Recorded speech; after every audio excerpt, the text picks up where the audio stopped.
Hi Scorpio, welcome to Higher Source Tarot for your January 2022 tarot reading. This is a reading for all Scorpio, Sun, Moon, Rising, and Venus. Thank you to all of you for your support. I think about you every day. I send you love and positive energy and much appreciation. And if you are new here, welcome to you.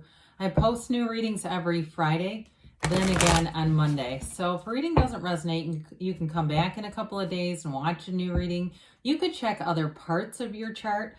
Every Friday is a general reading. Mondays are a different style every week. So today's reading will be a more detailed Celtic cross style reading. Other weeks I do a love reading. I also posted a 2022 year of predictions reading, and that's fun.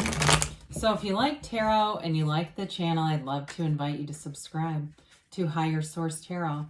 All right, what advice do you have for Scorpio? Sun, Moon, Rising, and Venus. What does Scorpio need to know, please, for the best and highest good of all concerned? We'll keep that as a clarifier with Scorpio. You didn't see it, but a card bounced out, so I'll put that there. I'm not a particularly wild shuffler, so when the cards come out, they are important.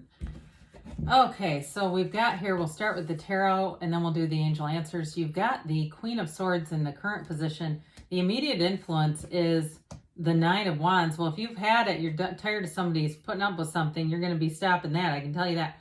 You've got the Six of Swords in the Destiny. Two of Cups is behind you. The Nine of Swords is in the more recent past. You have the Queen of Pentacles coming towards you. You're represented by the Wheel of Fortune. We like that. Justice is the person or situation that you are attracting. You have the Two of Wands here. Very nice. Two of Wands in your hopes and fears.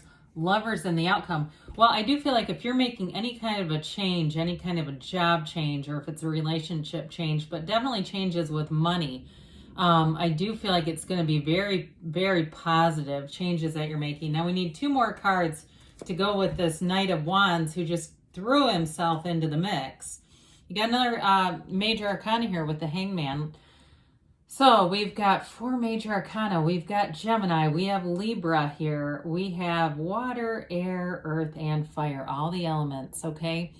Well, with that Knight of Wands, Page of Swords, those two can be a very restless couple. They're like the two friends that, really cause hell together, So with that, you may have to use a little bit of restraint on those, because the Page of Swords will do all sorts of research and looking, and even to some extent that can create this situation where you build a case in your head, okay? And we want to stay out of that, because especially with that Nine of Swords here and the Nine of Wands, we don't want to create more problems or create more problems in our mind than are actually happening. But with that Knight of Wands, that's all about expansion. It's moving forward. And so what I feel like the Hangman is doing here, it's sort of that softening agent. It's that calming agent that says, hey, chill out a little bit here. Take a step back, meditate, quiet your mind. The Hangman is surrender to win. And so it's really releasing all the resistance. Whereas the Page of Swords and the Knight of Wands are feisty energy. So the Hangman comes in and it gets you into that more tranquil place, that place of higher vibration, those gamma waves. If you're into that, it really is into that place of being in a place of receiving. He's wide open to have the universe deliver in what your heart's desires really are. And so with the Lovers being in the outcome and you being represented as the Wheel of Fortune, you've got a fabulous energy here. The crown of the Hangman is illuminated because it's definitely a change in perspective. And so surrender to win. Did I say that? That's what I always think of with that. So your current situation, again, I do feel like you're going to put your foot down with something here, Scorpio. If somebody has been stringing you along, if it's been a work thing where they keep depending on you, the well has dried up with that Nine of Wands. He's persistent. Yes, he doesn't give up. But again, there may be a change where you just say, look, if you're not going to give me the extra money, I'm going to go. If it's that kind of thing where it's been a lot of empty promises. The Queen of Swords is a very clear-cut energy. It's a very articulate energy, and she plays to win with that upright sword. It's a very commanding presence. Now, the kings and queens are mastery of that suit, okay? So with the swords, they're nobility. She's wealthy, she's intelligent, and like I said, she plays to win. And so with that Queen of Swords, it does feel like any decisions or changes you make, I almost feel like whoever this is about, if it's a job or if it could be an ex, I feel like you have nice opportunities for new love, or if you're in something now, it moves forward with the lovers and the outcome. I feel like they're almost going to be begging you with this, like begging you to reconsider, to change your mind. I just see it as moving forward, though. It's sort of like you cut the losses and move on to something new. Where there aren't losses, there's only gains. So then the wands too are about expansion. So there's a completion here with this 9. There's some realization here, and it leads you to a new beginning. So we like that. So the 6 of Swords, this is also an energy of moving you forward out of any kind of tumultuous push-pull kind of energy with that wavy water there. You're smooth sailing ahead, okay? You've learned lessons along the way, and I think that that's part of why the energy of the Queen of Swords is here. The Queen of Swords turns her wounds into wisdom. She will not be fooled twice. And so with this kind of energy, I feel like you've learned what you've needed to in certain situations, and you just won't keep repeating it. Some of you, though, if you find that you're caught in a cycle and you say, well, I love that idea, but I keep attracting the same kind of people and the same kind of results, that may be something imparted in your subconscious mind. And I've been talking about this because I watched an interview with Billy Carson, and he is a real estate mogul. He's made a lot of money, but what he really is about is spirituality. He understands vibration and the movement of money. So he talked about a meditation not too long ago in an interview that he does, that he swears by for manifesting money. Or anything really. He even talked about manifesting your relationship, because I don't know if he's single or what, but instead he decided not to. But either way, he imagines a bowl in his mind, and the bowl represents his subconscious, and it's full of limiting beliefs. And so he looks at what's really presenting in his reality. What are those, what could be tied to those, what limiting beliefs could be tied to what he hasn't liked? And he removes them and replaces them with beliefs that are in abundance, prosperity, and exactly what he wants. So some of you may be using some of those techniques to move yourself forward. So with the 2 of Cups in the distant past, this may be an indication, if it's a job situation that you're moving out of or having to really put some boundaries up, that it was a match at one point. 2s are about partnerships. And so you have how many 2s? Just 2 here. But there's something about partnerships and expanding those. And so the contrast that you've been through is helpful, because that shows you what you don't want.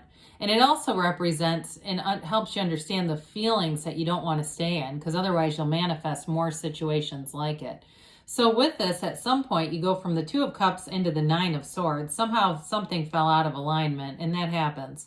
It may have been a relationship where it seemed to turn critical, or there was mistrust that showed up, and things didn't, it just feels like there's an ending here with something, but there's definitely a new beginning, and prosperity and money, very good aspects for money. But also too, I would say in a relationship, like I said before, if you've got something new going or you meet somebody new, that looks really good.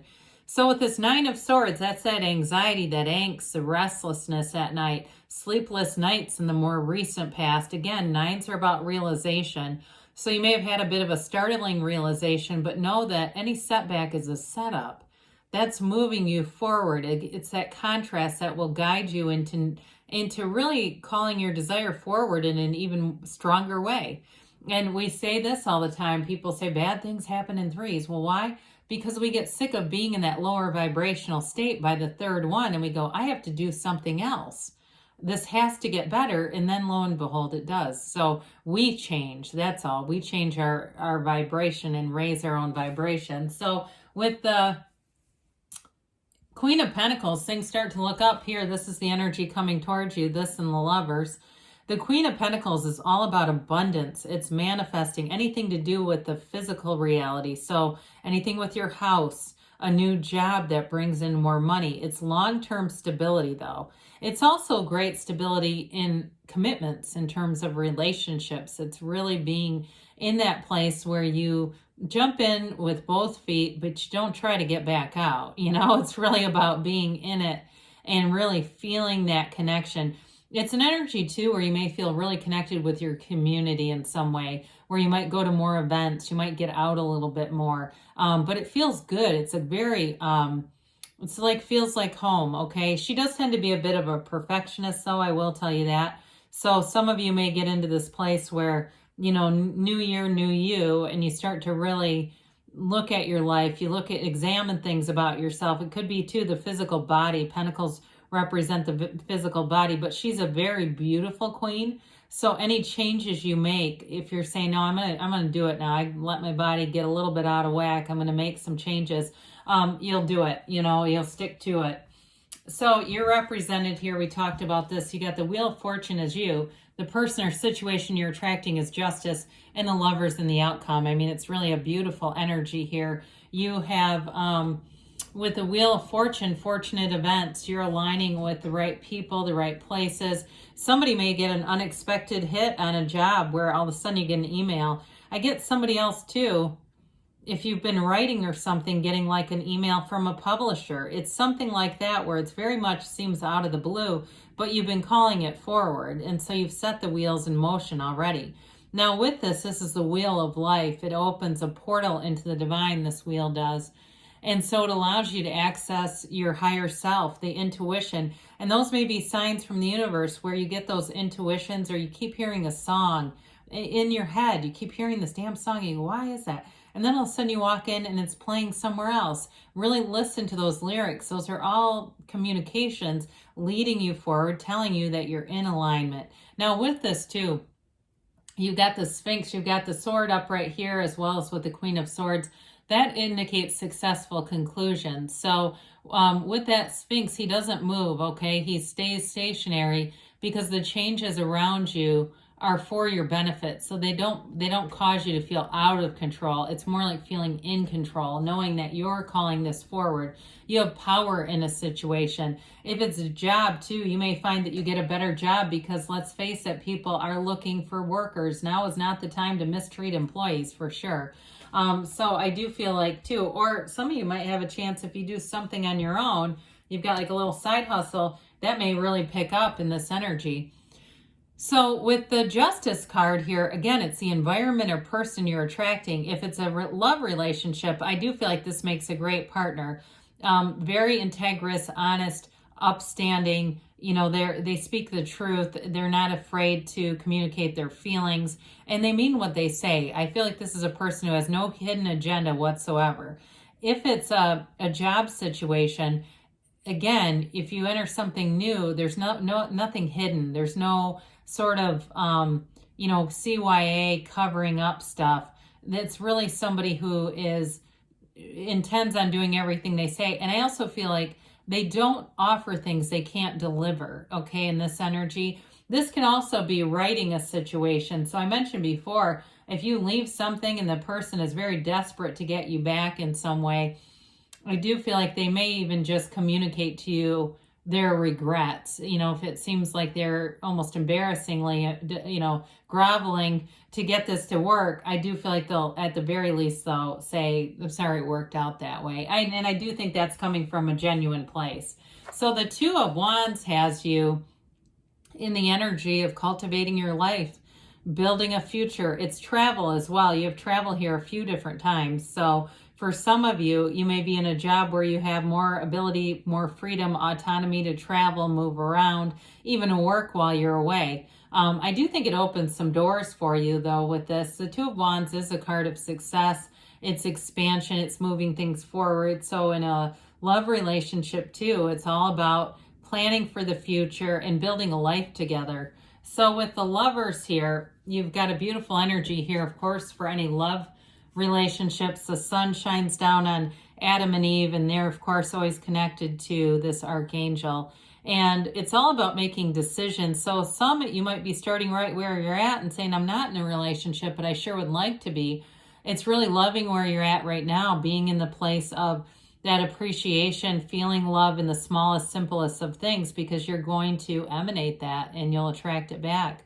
It is about a decision here, though, too. And the decision that you make, though, in the Lovers, it's always for your best and highest good. So I feel like it comes in when they're trying to tell you not to be afraid. If you're shackled to something, like you say, I'd really like to be Queen of Swords. I'd like to move on, but I'm scared.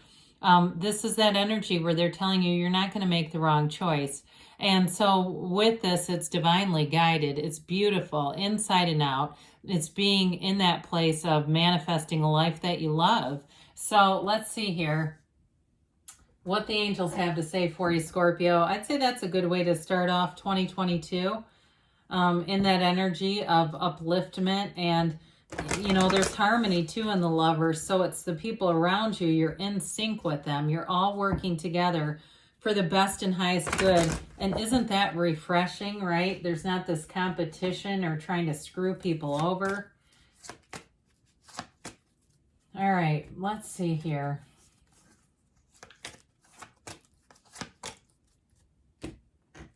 All right, we've got here communicate clearly, because the universe always hears you. Be assertive. And I would agree with that Queen of Swords and the Queen of Pentacles too, though. And justice. Justice is all about putting your foot down. Helpful people, they say. So you may have new people show up as you may disconnect from some, but have new people come in. You've got perfect timing, so you're in alignment.